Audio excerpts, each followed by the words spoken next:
এবার গ্রামীণ ব্যাংক টিকাতে পদত্যাগ করলো ডক্টর মোহাম্মদ ইউনূস। দুপুরের পরেই পানিপথে দেশে ফিরছে প্রধানমন্ত্রী শেখ হাসিনা। তাহলে কি আবারও দেশ আওয়ামী লীগের দখলে চলে যাবে? কি বলছে গণমাধ্যম? বিস্তারিত আপনাদেরকে প্রমাণ সহকারে এই ভিডিওর মাধ্যমে দেখে দেব। তাহলে চলুন কথা না বাড়িয়ে ভিডিওটি দেখতে থাকে। বগুড়ার শেরপুরে গভীর রাতে গ্রামীণ ব্যাংকে আগুন দিয়েছে দুর্বৃত্তরা। চিঠিতে লিখেছে, এভাবেই সারা বাংলাদেশের গ্রামীণ ব্যাংক চলবে।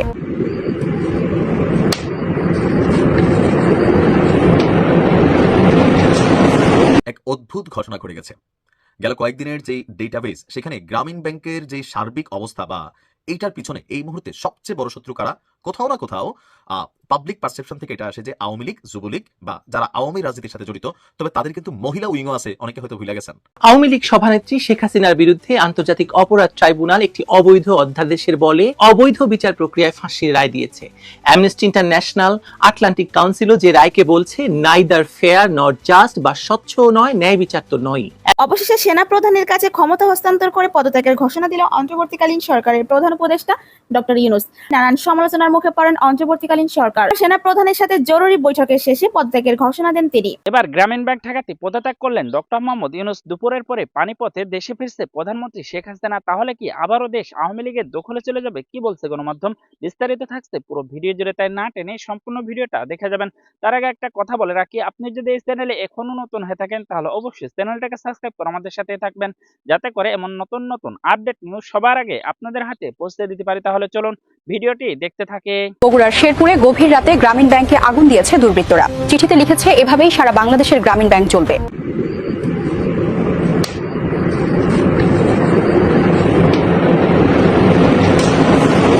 এক অদ্ভুত ঘটনা ঘটে গেছে।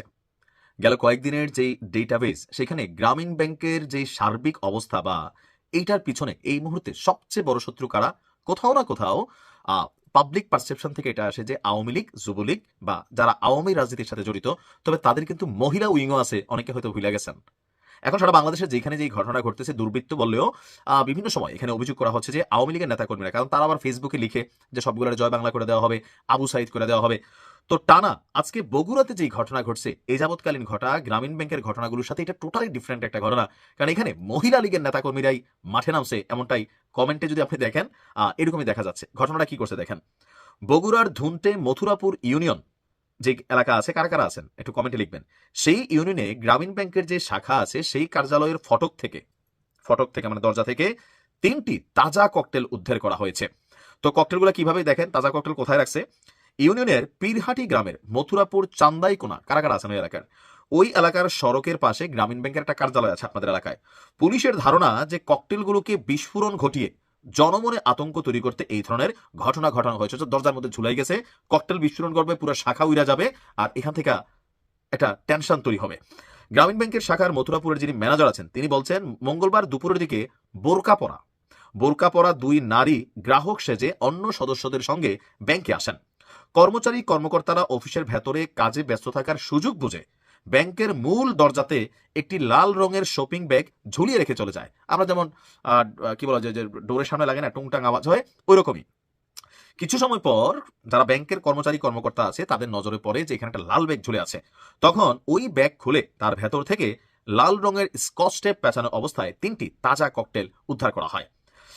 নাশকতামূলক কর্মকাণ্ড চালিয়ে জনমনে আতঙ্ক সৃষ্টি করতে গ্রাহকের ছদ্মবেশে আসা অজ্ঞাত ওই নারীরা ব্যাগের ভেতরে ককটেল রেখে সটকে পড়েছেন, এমনটাই দাবি, এমনকি থানাতেও এভাবেই জানানো হয়েছে। ব্যাংকের ঊর্ধ্বতন কর্মকর্তাদের সাথে আলোচনা করে এ বিষয়ে আইনি ব্যবস্থা করা হবে।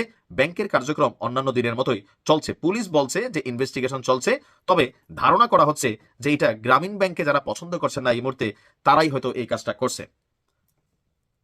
এখন গ্রামীণ ব্যাংক নিয়ে আমি আমার প্রত্যেকটা ভিডিওতে বলছি যে একটা খারাপ সিচুয়েশন আসতেছে। এমনকি ফেসবুকে আবার আরেকটা পারসেপশন আপনি দেখবেন, গ্রামীণ ব্যাংক কর্তৃপক্ষেরও একটু এই ব্যাপারে নজরদারি বা সচেতনতা করা দরকার। যেমন একটা রিউমার অথবা গুজব ছড়ানো হচ্ছে যে গ্রামীণ ব্যাংকের টাকা আত্মসাৎ করা হবে, অর্থাৎ কোনো শাখায় এরকম ঘটনা ঘটবে, পরে দিয়ে দেখা গেল যে শাখার ভিতর আগুন টাগুন লেগে গেল, যেমন লাগছে না গতকালকে আমি নিজে তো নিউজটা দিলাম। তো এখানে গ্রামীণ ব্যাংকে টাকা থাকে, কথার কথা টাকা আছে 2 লাখ, মাইরা দিতে পারে 10 লাখ, পরে বলতে পারে যে ক্যাশ টাকা 10 লাখ ছিল, আগুনে পুড়ে গেছে, এরকম একটা ধান্দাও হতে পারে। আবার যারা গ্রামীণ ব্যাংকে পছন্দ করেন না, তারা ফেসবুকে আরেকটা গুজব ছড়ানোর চেষ্টা করছেন বা একটা পারসেপশন ন্যারেটিভ তৈরির চেষ্টা করছেন যে গ্রামীণ ব্যাংকে যারা টাকা রাখছেন তাড়াতাড়ি টাকা তুলে নেন। এমনকি এটার একটা ইফেক্ট অলরেডি পড়তেছে কিন্তু মার্কেটে, যে গ্রামীণ ব্যাংক যেভাবে টার্গেট হয়েছে, এখানে যাদের আমানত আছে, বিনিয়োগ আছে, তারা কিন্তু অনেকে ভয়ে টাকা পয়সা তোলার জন্য কিন্তু হয়তো চেষ্টা করতেছেন। তো সার্বিক দিক মিলিয়ে ডক্টর ইউনূস এবং গ্রামীণ ব্যাংক আপনার একটা হুমকির মুখে আছে।